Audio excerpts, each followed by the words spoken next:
It's a Mother's Day she won't forget, but for all the wrong reasons. A Mississauga mother says she was shot on the front porch of her suburban home after being tasered by Peel police officers. The incident is now being investigated by the province's police watchdog. The mother says she's grateful to be alive and sharing her story at a time when police brutality is being highlighted in the country and beyond. It was a bad day for me because I didn't get to see my son. I wanted to talk to him at least, and it's those phone calls and the attempt to speak with him that led to the police being called. Chantel Krupka says her ex-partner and father of her son called the police after some heated phone calls and texts between the two. They share 50-50 custody of their son, and although Mother's Day wasn't Krupka's day to be with her child, she was hoping to at least speak to him. That didn't happen. I stopped calling and I stopped texting at least 10 hours, 11 hours before they got there. I finally had calmed down, finally got over the fact I wasn't going to see my son. Krupka says she came out of her home with her partner Michael Headley after being directed by police to do so. They were very, I want to say aggressive, I want to say forceful, I want to say demanding. Like I had to stand there and listen to them tell me how to parent. I was out here ranting my rights.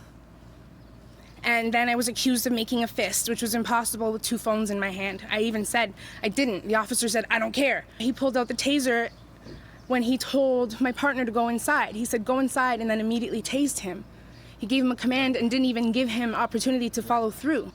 Then he pointed the same taser at me as I was running from him and hit me in my back. I'm running from you. How am I a threat? It didn't stop there. Krupka says the impact of the taser forced her to fall down and catch her breath, but then she remembered her partner had been tasered as well. She put her hand out to reach for him, to see if he was okay. As soon as I reached with this hand, again, flat on my back, that's when she shot. And after that, everything was just kind of a blur of like lights and everything. Krupka was shot in her lower abdomen and has a fracture in her right hip. She's been recovering after multiple surgeries. Being shot definitely I mean, like I have PTSD, you know what I mean? I still have flashbacks and I have bad dreams. We know that there's a pattern of behavior of police taking lives, so I know that I'm very blessed to be here today. And I had no weapons, none of us did, because we know that they like to make that excuse as well. In this case, if it was necessary for someone to assist Ms.